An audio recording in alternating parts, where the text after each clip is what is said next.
안녕하세요. 오늘 수업에서는 토익 스피킹 시험에 관해 배워보도록 해요. 이번 영상에서는 토익 스피킹을 처음 공부하시는 분들을 위해 만들어 봤어요. 바로 토익 스피킹이 어떤 시험인지 알아보도록 해요. 토익 스피킹은 6개의 유형으로 구분되어 있어요. 첫 번째, 파트 1은 지문 읽기 단원이에요. 파트 1은 단순히 주어진 문단을 읽기만 하면 된답니다. 예문을 한번 볼까요? 파트 1에서는 다음과 같은 예문이 주어진답니다. 문제를 파악하는데 45초의 준비 시간이 주어지며 이 45초 동안 주어진 지문을 천천히 소리내 읽으면서 답변이 녹음되기 전에 미리 연습해 볼 수 있어요. 발음이나 억양, 그리고 강세를 살려 읽으면서 연습해 보는 것이 꿀팁이에요. 준비 시간이 끝나면 45초 동안 제시된 글을 답변할 시간이 주어진답니다. 영상을 멈추고 한번 읽어보실까요? 파트 2에서는 사진 한 장이 주어집니다. 해당 사진에 대해 묘사하면 되는데 답변을 하는 일정한 형식이 있답니다. 주어진 형식을 얼마만큼이나 잘 외워서 답변을 하느냐가 높은 점수를 받는 열쇠가 되겠죠? 바로 파트 2 예제로 넘어가 볼까요? 파트 2에 대해 답변을 하는 방식은 다음과 같습니다. 제일 먼저 이 사진이 어디에서 찍혔는지를 설명해야 해요. 이 사진은 밖에서 찍힌 것처럼 보이니까 아웃도어에서 찍혔다고 하면 되겠네요. 그 다음으로 말해야 하는 건 제일 눈에 띄는 대상이에요. 저는 사진 가운데에 있는 여자가 제일 눈에 띄는데 여러분들도 그런가요? 사진 속 여자는 치마를 입고 있고 깃발도 들고 있으며 얼굴은 뒤를 돌아보고 있어요. 이러한 여자의 특징을 영어로 표현해주면 된답니다. 가장 눈에 띄는 대상을 설명하고 나면 주변에 있는 것들을 말해줄 차례예요. 이 사진에서 여자 주변에 있는 것들은 무엇인가요? 여자의 뒤쪽에 있는 사람들, 여자의 옆에 있는 남자아이, 그리고 여자의 아래편에 있는 쓰러져 있는 사람들이 보이네요. 이것들을 모두 말할 시간은 충분하지 않으므로 내가 가장 쉽게 말할 수 있고 영어로 표현할 수 있는 대상을 골라서 표현하면 돼요. 마지막으로 사진에 대한 나의 느낌이나 의견을 말하면 된답니다. 느낌이나 의견은 한 문장 정도면 충분해요.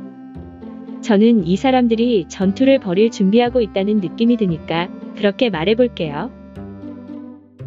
파트 2는 이처럼 4가지 순서로 사진이나 그림을 표현하면 됩니다. 첫 번째로 사진이 찍힌 장소를 말하고, 두 번째로 가장 눈에 띄는 대상을 설명하고, 세 번째로 그 외 주변 대상에 대해서 설명하고, 마지막으로 나의 느낌이나 의견을 한 줄로 얘기하면 된답니다. 파트 2의 대답 형식이 감이 좀 오시나요? 제가 만든 예시 답안을 보아볼까요? 대답 형식이 보이시나요? 잘 안 보이신다고요? 같이 한번 볼까요? 이제 보이시나요? 여러분들은 더 좋은 단어 표현과 문장으로 사진을 묘사하실 수 있을 거예요.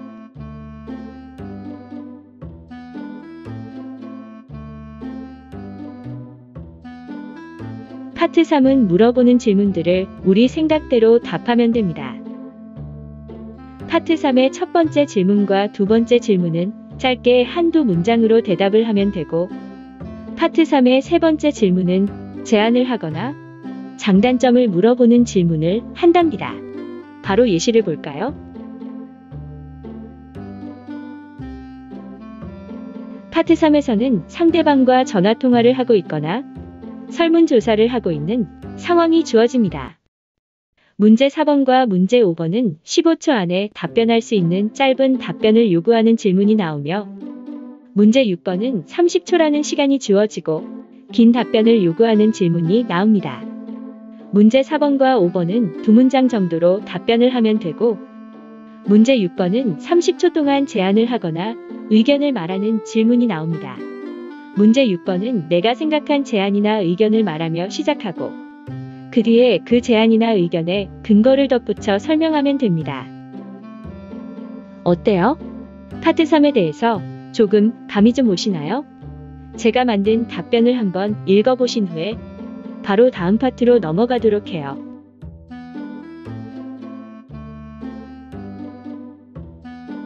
파트 3뿐만 아니라 토익 스피킹에서 가장 중요한 것은 어려운 단어 사용이나 멋진 영어 문장을 만드는 것이 아니에요.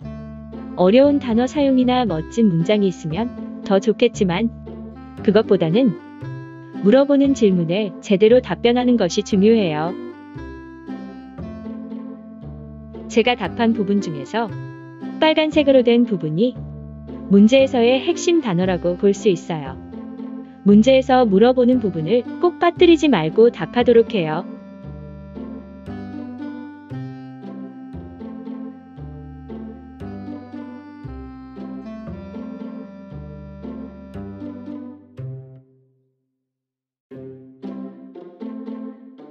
파트 4는 표를 보고 질문에 답하는 유형이 나와요. 파트 4에 문제가 나오면 45초 동안 표를 읽는 시간이 주어집니다. 45초의 준비 시간이 끝나더라도 표는 없어지지 않고 그대로 모니터 화면에 보이므로 주어진 표를 외우는 것을 걱정하실 필요는 없어요. 일단 문제를 한번 볼까요? 파트 4의 표는 꼭 다음과 같은 형식으로 나오지 않을 수가 있어요. 그렇지만 표를 읽는 방법만 알면 파트 4의 어떤 문제도 풀 수 있답니다. 문제를 볼까요? 문제 7번과 문제 8번이 다음과 같이 나왔네요. 다음과 같은 표에서 문제 7번은 행사 등의 시간이나 장소를 묻는 질문이 나옵니다. 여기서 문제 7번도 행사의 시간을 묻는 질문이 나왔으므로 행사의 시간이 나와 있는 표의 위쪽에서 정보를 찾아서 답을 하면 되겠죠?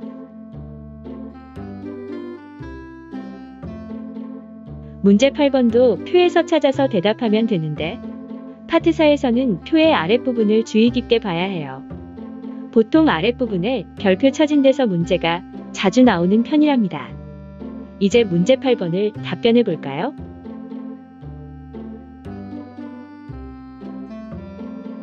이제 대망의 문제 9번을 볼까요? 보이는 것처럼 문제가 나오면 한 세션을 그대로 읽어주면 되겠죠?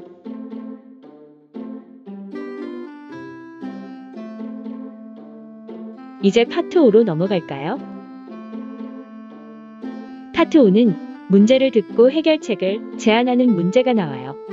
무언가 문제가 생긴 상황을 주고 이러한 상황을 어떻게 해결할 수 있을지 해결책을 제안해야 해요. 약간은 창의성이 요구되는 질문이죠. 문제를 한번 볼까요? 파트 5에서는 지문을 따로 보여주지 않아요. 그렇기 때문에 음성으로 들리는 회의 상황이나 전화 상황을 잘 듣고 문제점이 무엇인지를 파악해야 해요. 문제가 이제 좀 어려워졌죠? 그래도 포기하지 말고 끝까지 문제를 잘 듣고 파악해 봅시다. 문제에서 특히 잘 들어야 하는 부분은 다음과 같아요. 제일 먼저 문제점이 무엇인지를 잘 들어야 하고 그 다음으로 그 해결책을 누가 요청하는지를 들어야 하고 마지막으로 제안에서 빼야 하는 제약사항을 들어야 해요. 이렇게 파트 5에서는 문제를 잘 듣고 해결책을 요청한 사람에게 제약사항을 제외한 해결책을 제안하면 된답니다. 그럼 간단하게 문제만 보고 파트 6으로 넘어가기로 할까요? 문제를 한번 볼까요? 우와! 이런 문제가 음성으로 나오더라도 잘 들으실 수 있겠죠? 영상을 멈추고 한번 읽어보세요. 한번 읽어보셨나요? 같이 한번 볼까요? 방금 전에 말했던 세 가지를 기억하시죠? 지금 현재 주차 공간 부족이라는 문제가 있고 문제의 해결책을 우리가 말해주어야 하는 사람이 폴이라는 사람이며 주변 주차 공간을 빌리는 것은 제약사항으로 제안을 하면 안 된다는 것을 알 수 있죠.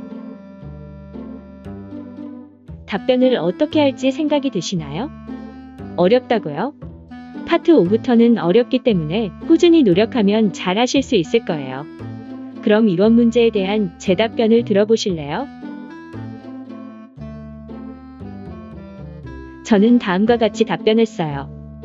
이와 같은 답변 템플릿의 포인트를 같이 보실까요?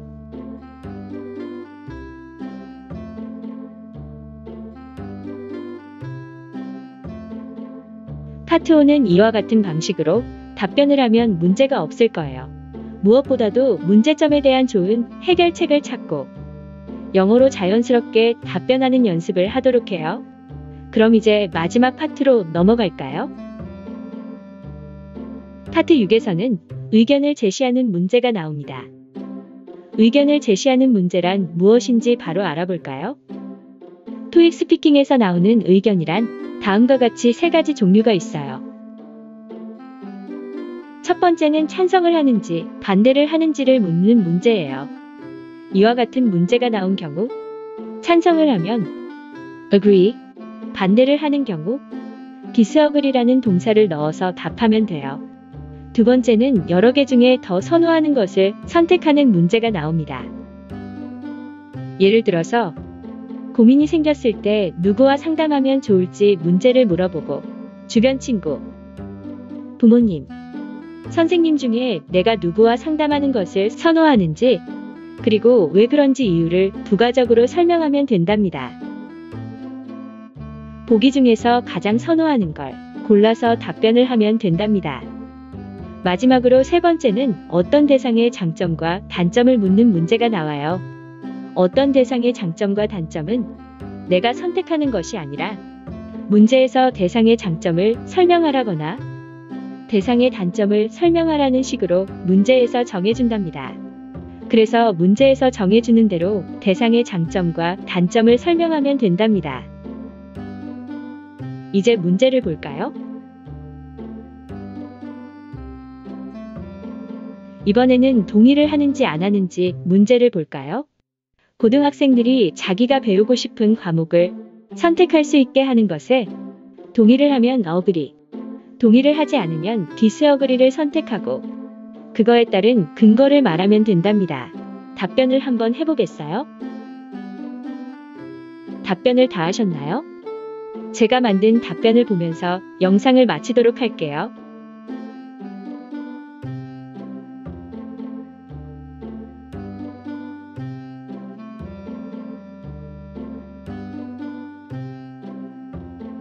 수업 끝. 고생했어요.